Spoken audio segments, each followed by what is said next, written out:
नमस्कार, मेरा नाम है आनंद और आप देख रहे हैं न्यूज़ 360 डिग्री हिंदी।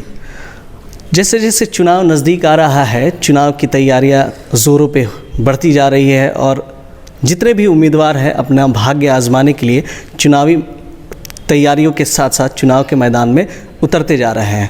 और इसी क्रम में आज हम आ पहुँचे हैं Shri Sai multi specialist hospital, जहां हमारी मुलाकात होगी डॉक्टर रामेश्वर कुमार सिंह जी से, जिन्होंने अभी अभी डिसाइड किया है राजनीति में आने का और इन्होंने भी अपना भाग्य आजमाने के लिए तैयारी कर रहे हैं। तो आइए हम इनसे बात करते हैं और जानते हैं कि क्या कुछ तैयारियाँ चल रही है इनके द्वारा। नमस्कार सर, स्वागत है आपका न्यूज़ 360 डिग्री हिंदी। धन्यवाद सर।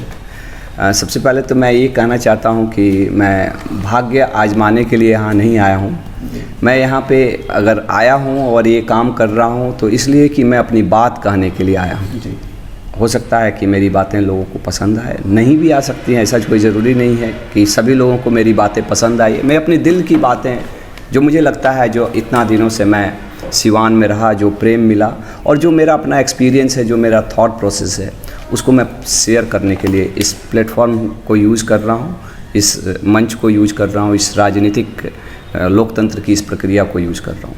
तो आपने क्यों डिसाइड किया राजनीति में आने के? अच्छा खासा आपका प्रोफेशनली करियर एस्टेब्लिश्ड है, तो आपने राजनीति में आने का क्यों फैसला किया? देखिए, मैं जिसको मेरे बारे में शुरू से मालूम होगा उसको मालूम होगा कि मैं जब सिवान में जब आया था, आज से 12 साल पहले, 12 साल बहुत ज़्यादा समय नहीं हुआ बहुत लोगों के लिए, और मुझे बड़ा ही अपने आप पे भी फ़ख्र होता है और लगता है कि मैंने 12 साल में कुछ किया है। ये मुझे अपने आप में कॉन्फिडेंस होता है। जब मैं बाहर में पढ़ाई किया, मैंने महाराष्ट्र से पढ़ाई किया, महाराष्ट्र से वहीं से पढ़ा और एक बहुत ही अच्छे इंस्टीट्यूशन से पढ़ा, वहीं से MBBS किया, MS किया वहाँ। उसके बाद से कुछ दिन गुजरात में मैंने काम किया, वहाँ पे बड़ा अच्छा सब कुछ चल रहा था। जब जिस वक्त हमने वहाँ से छोड़ के हम यहाँ पे आए, उस वक्त 1-1.5 लाख रुपया महीने का हम कमाते थे, आज से 12 साल पहले, और 20,000 की नौकरी के लिए हम यहाँ पे सिवान में आए। क्योंकि ये मेरा 2 चीज़ें मेरा बहुत ही फर्म बिलीफ है।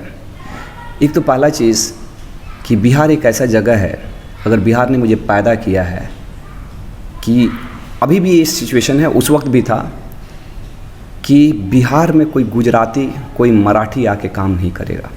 अगर हम अपनी जगह पे जाके अपनी सेवा नहीं कर सकते हैं तो हम अपने जड़ों को, जहाँ से हम पैदा हुए हैं, उसकी सर्व नहीं कर सकते हैं। तो कोई यहाँ मराठी, कोई बंगाली, कोई पंजाबी आके यहाँ काम नहीं करेगा। और ये कहीं ना कहीं अपने वतन से, अपने मिट्टी से गद्दारी होगी कि अपने फ़ायदे के लिए मैं अपने वतन ना जाऊँ। क्योंकि उस वक्त चीज़ें आना इतना आसान भी नहीं था। वाइफ नहीं रेडी थी, फैमिली, माँ बाप नहीं रेडी थे, वो लोग नहीं चाहते थे कि हम यहाँ पे आएँ। दूसरा एक और भी मेरा उसी वक्त से फर्म बिलीफ था कि आप अपने घर में आग लगा के ना दूसरे घर में बहुत दिन से चैन से नहीं रह सकते हैं। वो आज नहीं तो कल निकलेगा। ये मेरा फर्म बिलीफ था, ये उसी वक्त से था। और मुझे वो धीरे धीरे, और एक उसमें एक चीज़ और भी मैं एक चीज़ मानता हूँ कि हो सकता है वो तमाम बिहारी लोग जो यहाँ से बाहर हैं, उनके लिए भी मैं ये संदेश देना चाहता हूँ। आप बिहार के बाहर नौकरी कर सकते हैं, आप किसी नौकर, कहीं पे नौकर हो सकते हैं, लेकिन आप अगर अपने बिहार में आके काम करते हैं ना, तो आप एक नौकर नहीं हैं, एक कंपनी है, कंपनी के शेयर होल्डर जैसे हैं। आपको तनख्वाह नहीं मिलेगा, आपको मुनाफा भी मिलेगा, नुकसान होगा तो नुकसान भी मिलेगा। और मुझे लगता है ना कि मैंने जो ये 12 साल वर्क किया है, आज बिना किसी से, आपके जैसे चैनल हमारे साथ जुड़े हुए हैं, तो वो कहीं ना कहीं हम अपने वो जो कंपनी में शेयर होल्डर थे ना, क्योंकि हम देखिए कायदे अनुसार और मन से हम एक बनिया हैं जी। मैं रियली बता, मैं धंधा करता हूँ जी, और मेरा मानना है कि हर बनिया जो है ना, अगर वो अपना ईमानदारी से धंधा कर रहा है तो वो देश की सेवा कर रहा है। मैं एक ईमानदार बनिया हो जाऊँ। मैं हर वक्त ये भगवान से प्रार्थना करता हूँ, हे भगवान मुझे एक ईमानदार बनिया बनाना। ऐसा नहीं मुंह में कुछ, और हमारा यही रोजी रोटी है। हाँ, हम बनिया हैं जी, हम धंधा करते हैं, हम अपना सर्विस बेचते हैं, उसी से कुछ पैसा मिलता है, जिससे मेरी जो कुछ भी है। आज सिवान ने मुझे बहुत कुछ दिया है जी। मैं एक बीबी, एक बच्चा और एक बेटी लेके सिवान में आया था, एक सेकंड हैंड मोटरसाइकिल, जो लोग मुझे जानते हैं। और आज के दिन में ऐसी कोई चीज़ नहीं है जो मैं सोच सकता हूँ। ऐसे मेरी ज़रूरतें भी बहुत कम हैं, मैं आपको बता रहा हूँ, मैं आज भी बिना बिजली के रह सकता हूँ गांव में और मुझे कोई कष्ट नहीं होता है जी। सब आदमी का अपना अपना ये है, मुझे नहीं। उस वक्त भी मैं दिल्ली, बॉम्बे, दुनिया किसी कोने में सेट हो सकता था, लेकिन मुझे लगता था कि कभी मुझे अट्रैक्ट ही नहीं किया। मुझे वो सब चीज़ों से कभी इंटरेस्ट भी नहीं है। और जो मुझे यहाँ पे जानते हैं, मेरे पास आज भी देखेंगे कि हम शहर में मोटरसाइकिल से खुद से अपना चलाते हुए जाते हैं। मैं मिनिमलिज्म जो रहता है ना, कम चीज़ों में अपना ज़िंदगी गुजारा करना जानता हूँ। मेरी ज़रूरतें कम है, भगवान ने मुझे ज़रूरत से ज़्यादा दिया है। और कौन दिया? भगवान क्या दिए हैं? भगवान ये सिवान के लोग मुझे दिए हैं ये सब चीज़ें। और मुझे लगता है कि मेरी भी जवाबदारी है। जब ये मल्टी स्पेशलिटी हॉस्पिटल भी जब मैं शुरू किया था ना, उस वक्त भी लोग बोले थे मुझे, खासकर सोचने तक मत कर डॉक्टर साहब, क्या काम करता, लोग राती के ना पैसा दी मारबो करी। डर भी लगा था उस वक्त, आज भी मुझे डर लग रहा है, लेकिन आज लोग उसको अप्रिशिएट करती है। हाँ, अप्रिशिएट करती है। आज भी मुझे डर लग रहा है। और मुझे लग रहा है ना कि आप बताइए कि आज मैं 12 साल से ये काम कर रहा हूँ, मैं अपने आप को एस्टैब्लिश किया हूँ। मुझे लग रहा है कि मुझे अपने आप को, हर भारतवासी, हर बिहारी अपने आप को एस्टैब्लिश कर दे तो वो बिहार की सेवा कर रहा है। मैंने अपने आप को एस्टैब्लिश किया, केवल अपने आप को नहीं एस्टैब्लिश किया। आपको जान के ताजुब होगा, हम लोग 150 लोगों को नौकरी दिए हुए हैं। 150 लोग। अगर आपको नहीं लगता है कि हमारे जैसे आदमी अगर सत्ता में आएंगे, जो अपने लिए इतना कर सकता है, मैं अपने लिए ही किया हूँ ज़िंदगी में, मैं धंधा किया हूँ, अगर मुझे मौका मिलेगा, मुझे लगता है कि मैं जितना सिवान ने मुझे दिया है उससे ज़्यादा मैं लौटा सकता हूँ, क्योंकि मेरी खुद की ज़रूरतें कम है। इसीलिए मेरे बातों में दम है, समझे कि नहीं? डॉक्टर साहब, जैसे आपने कहा कि पिछले 12 साल से आप जनता की सेवा में लगे हुए हैं। पिछले 12 साल में जो आपकी पहचान बनी है, एक डॉक्टर के रूप में बनी है, और डॉक्टर के रूप में लोग आपको एक्सेप्ट करते हैं, लोगों ने आपको सराहा भी है। आपके पास बहुत सारे पेशेंट आते हैं सिर्फ आपका नाम सुन के। लेकिन अभी जैसे ही आपने फैसला लिया कि मुझे राजनीति में जाना है, तो क्या आपको लगता है कि जनता आपको एज ए लीडर एक्सेप्ट करेगी?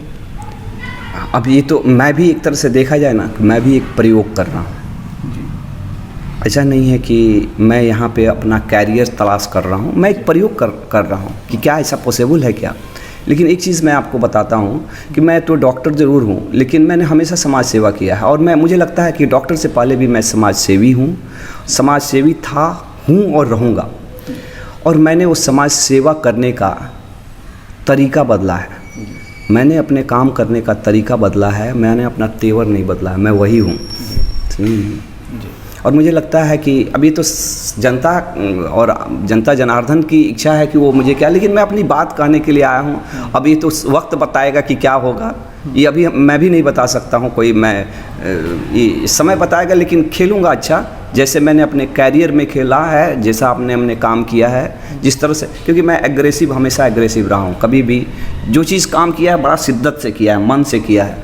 और मैं बता रहा हूँ, जीत हार अपने जगह पे है, लेकिन मुझे लगता है कि मैं अच्छा खेलूँगा, एक इम्प्रेशन, एक छाप तो ज़रूर डाल दूँगा, मुझे ऐसा लगता है। अब ये तो वक्त बताएगा कि क्या होगा जी। अब चलिए, हमारी शुभकामनाएं आपके साथ है। डॉक्टर साहब, आपने अनाउंसमेंट किया है मीडिया के माध्यम से, हम लगातार देखते आ रहे हैं कि आपने डिसाइड किया कि आप प्लुरल पार्टी से चुनाव लड़ेंगे। तो मेरा सवाल ये है कि बिहार में बहुत सारी पार्टियां हैं, बहुत बड़ी बड़ी पार्टियां हैं, उनमें से आपने क्यों नहीं डिसाइड किया, आपने प्लुरल पार्टी ही क्यों चुना? पार्टी, मैं ये बिलीव करता हूँ कि आपको अगर अच्छा करना है ना कोई भी फील्ड में, तो आप वही करिए जिसमें आपका मन लगता है, दिल लगता है, जिससे आपके थॉट प्रोसेस जुड़ता है। और मैं यहाँ पे अपना कैरियर बनाने के लिए नहीं आया। अगर देखेंगे ना तो मैं बहुत सेट हूँ जी, बहुत सेट। जो मैं जिस जगह पे हूँ, बहुत लोगों के लिए सपना है, बहुत सारे डॉक्टर लोगों के लिए भी सपना हो सकता है, मैं ऐसा नहीं। और यहाँ इस स्टेज पे आके ये डिसीज़न लेना, ये अपने आप में बहुत बड़ा रिस्क है। आप ये छोटा मोटा रिस्क नहीं है। और जितने मेरे जानने वाले, जितने मेरे क्लोज लोग हैं, अपने लोग जिसको बोलते हैं ना, अपने, यहाँ तक कि मेरी वाइफ भी, कि आपकी पत्नी से आपका बड़ा शुभचिंतक दुनिया में कोई नहीं हो सकता। मेरा ऐसा बिलीफ है कि जो भी लोग ये देख रहे हैं, आपकी पत्नी से बड़ा कोई आपका, वो भी नहीं रेडी, वो भी इस चीज़ों के लिए रेडी नहीं थी। लेकिन मुझे लगता है कि अगर आप अच्छा काम करेंगे, आप बेहतर काम करेंगे, और आपके अंदर में इस समाज सेवा का भावना रहेगा, तो लोग उस चीज़ों को देखेंगे। और जो अपनी बात कहने के लिए आया हूँ मैं, और मेरा थॉट प्रोसेस मिल रहा है जी इससे, 30 साल क्या हुआ है जी? मैडम क्या चीज़ का बात करती है? मैडम पुष्पम प्रिया चौधरी क्या चीज़ की बात करती हैं कि 30 साल का लॉकडाउन से हमें बाहर निकलना है। 30 साल जो लोग राज किए, शासन किए, एक ने सोशल जस्टिस के नाम पे जो जंगल राज था उसके बारे में, एक ने सुशासन के नाम पे जो कुशासन की बात जो चली। पहले क्या था कि गुंडा राज था और अभी क्या है, अफसर राज है। हम पब्लिक का राज कब आएगा जी? ये पब्लिक आम आदमी का बात कब कोई करेगा? और ये चीज़ें मुझसे कनेक्ट होती है। मुझे लगता है कि मैं इस बात से कनेक्ट करता हूँ और इतनी पार्टियाँ होना मेरे लिए भी बहुत आसान था जी। इनफैक्ट मेरे धंधा पाने के लिए, सब चीज़ के लिए आसान था। इतना आसान नहीं होगा ऐसा। मैं भी देखिए, मुझे युवा साथ में है, लेकिन मैं ऐसा हूँ कि वैसे नहीं कि हवाई सपना देखने वाला। मुझे मालूम है कि मैं नेगेटिव चीज़ों को भी मेरे दिमाग में है, लेकिन मुझे लगता है कि लोग बदलाव चाहते हैं। लोग इस 30 साल के जो बैड गवर्नेंस से परेशान हैं। लोगों ने जात पात धर्म के नाम पर जिस तरह से बांटा हुआ है, आम आदमी उससे परेशान है। उसको रोज़गार चाहिए। मैडम रोज़गार की बात करती हैं। मैडम के पास 3 मुद्दा ही है, रोज़गार रोज़गार रोज़गार। और ये बात सही है, हर समस्या का समाधान इस रोज़गार में है। अगर रोज़गार की हम बात करें, हम किसी तरह से रोज़गार की अगर बात होगी तो होगी ना, तो रोज़गार हमारा मिलेगा तो कोई यहाँ का सुशांत, कोई यहाँ का बबली टिंकू जाके बॉम्बे में, दिल्ली में, महाराष्ट्र में लात नहीं खाएगा, गाली नहीं सुनेगा, बेइज्जत नहीं होगा जी, मरेगा नहीं। और कोई नहीं चाहता है अपने कलेजे के टुकड़े को इतना दूर भेजना। मैं अपना खुद का पेन बता रहा हूँ आपको, ये पहली बार मैं बता रहा हूँ और मैं अपने आप में वो कमी भी महसूस करता हूँ। और शायद यहाँ पे देखने वाले बहुत सारे लोग इस चीज़ों से कोरिलेट कर पाएंगे। मेरे बाप ने पूरी जवानी हमारे साथ नहीं रहे हैं। ऐसे कितने घर होंगे? कौन चाहता है जी अपने बाल बच्चों को छोड़ के कहीं बाहर रहना? आज मैंने कमाया, बहुत अच्छा किया, बहुत अच्छा ही, लेकिन आज इस समय में मैं भी उसी मुकाम पे हूँ। आज मेरे बच्चे मेरे साथ नहीं। क्यों? क्योंकि बेहतर एजुकेशन नहीं है। आज वो दिल्ली रह, मैं भी वही, मेरे बाप ने भी वही सहा क्योंकि उनको रोज़गार नहीं। मुझे लगा कि मैं यहाँ पे रोज़गार करके आ जाऊँगा, मैं यहाँ सक्षम हो जाऊँगा, यहाँ 2 पैसा तो मैं अपने बाल। आज वही है कि हम बच्चों को पढ़ाने के लिए फिर बाहर भेजे हुए हैं। तो यानी कि जो मेरे बाप ने पेन सहा, मैंने जो बचपन में पेन सहा, वो मैं अपनी जवानी में भी पेन सह रहा हूँ। कौन नहीं चाहता है कि रात को सोने के वक्त उसके बच्चे उसके गोद में सोएं? मैं इस चीज़ का सपना देख रहा हूँ और इसलिए वर्क करना चाहता हूँ। अगर आप भी, आपके चैनल के माध्यम से आप भी हमारे इस पेन से कोरिलेट कर रहे हैं तो हमारा सहयोग करिए, हमारे साथ जुड़िए, हमारी भावनाओं के साथ जुड़िए। क्योंकि देखिए, हम राजनीति कभी नहीं हमको नहीं आता जी, हम नहीं है उतना एक्सपर्ट, हम बच्चा हैं खेल में, लेकिन हम भावनाओं के, हमारे दिल में जो दिमाग से सोचते हैं ज़रूर, हाँ, सेवा की भावना नहीं है। सेवा की केवल भावना कहेंगे कि सेवा की भावना, सेवा की भावना, सेवा की भावना कह के तो लोगों ने ले ली आपकी। सब लोग तो सेवा ही कर रहे हैं। हमारे दिल में जो पेन है, हमारे दिल में जो कष्ट है, मैं अपने आप से कह रहा हूँ, अगर आपको लगता है कि आपको भी ऐसा पेन होता है, मुझे लगता है कि आपको भी हुआ होगा। मैं देखता हूँ यहाँ पे कितनी औरतें आती हैं जो कहाँ हैं, हस्बैंड विदेश हैं, बच्चा कहाँ है, बात कर लीजिए डॉक्टर साहब वहाँ के बानी दुबई तनी बात कर ली, वो टेंशन में बानी। क्या एक औरत अपने बच्चे को इसी तरह पाल लेती होगी क्या? सब कुछ क्या हुआ है आप सोचिए ना भाई। यहाँ पे गरीबी हटाओ, गरीबी हटाओ, गरीबी हटाओ। मैडम इसकी बात नहीं करती, गरीबी साला गरीब हट गया। हम बोलते हैं अमीरी लाओ, अमीरी लाओ, पैसा लाओ, पैसा लाओ। कितना दिन हम मनी ऑर्डर के पैसे से जीते रहेंगे जी, भीख मांगते रहेंगे क्या? हम अपने, ये हमारी पुश्तों की बात है। आने वाला जनरेशन हमसे पूछेगा, बाबूजी क्या किए आप? जो आपके हमारे दादाजी ने ज़िंदगी जिया वही आप भी जिए और वही आप हमको भी जीने के लिए मजबूर कर रहे हैं। वो माफ़ नहीं करेगा जी, हमारे बच्चे हमको माफ़ नहीं करेंगे अगर हम आवाज़ नहीं उठाएंगे तो। हम आवाज़ इसलिए उठा रहे हैं ताकि मैं अपने बच्चों से आँख मिला के बात कर सकूं कि बेटा मेरी जितनी औकात थी मैंने किया, सब कुछ मेरे हाथ में नहीं है, मैंने अपना फ़र्ज़ किया है, जो हुआ मेरे से हुआ, जो नहीं हुआ नहीं हुआ, सब कुछ मैं बदल नहीं सकता। चलिए डॉक्टर साहब, आपसे बात करके बहुत अच्छा लगा, लेकिन जाते जाते आप सिवान की जनता को क्या संदेश देना चाहेंगे? देखिए, बहुत दिन हम लोग जात पात कैडर का झोरा धोए हैं, सब ने ढोया है जी, सभी लोगों ने ढोया है। हमको मालूम है कि मेरे कितने दोस्त, जिसे मैं जानता हूँ कि जो आदमी अच्छा है, मैं उन, लेकिन हमारी विचारधाराएं क्यों नहीं मिलती हैं। वो इंसान अच्छा है, हमको काटा गया है, तोड़ा गया है। जो अपने अपने हिसाब से लोगों ने हमको काटा है, तोड़ा है, और उनका मकसद यही है ना कि जैसे नहीं है कि घर में, अगर इसको हम समझाने के लिए कैसे हम बोलें, आपने कभी मुर्गा को कटते हुए देखा है क्या? जी। सोचिए कि एक बाप ने एक मुर्गा लेके आया और बच्चा बोले कि हमको ये पीस चाहिए, हमको चाहिए। तो एक तो है कि एक भाई बोले ले ले भाई, तो पूरा ले ले, लेकिन नहीं भाई हमको नहीं मिल रहा, तो काट इसको आधा। उसको आधा मिला तो उसका बच्चा आया, किसी दूसरे ने आए, पहले हिंदू मुसलमान के रूप में काटा हमको, फिर उसके बाद से अपर कास्ट लोअर कास्ट के रूप में काटा, उसके बाद से उसमें भी कुछ आपको पीस नहीं भेटाया तो आप उसमें भी हिस्सेदारी, किस तरह से हमारा कुछ हिस्सा मिल जाए, तो दलित को महादलित में काटा। ये काटने का काम हम लोग कब तक करते रहेंगे जी? हम मांस की बोटी नहीं है जो लोग अपने हिसाब से काटते रहेंगे। अगर आपको लगता है कि हमको जुड़ने का समय आ गया है, अब जुड़ने की राजनीति करना है, हमको डेवलपमेंट की राजनीति करना है, हम पॉजिटिव बातों की राजनीति करना है, हमको रोज़गार की बातें करना है, हमको अपने बच्चों की भविष्य की बातें करना है, आपको लगता है तो हमसे जुड़िए।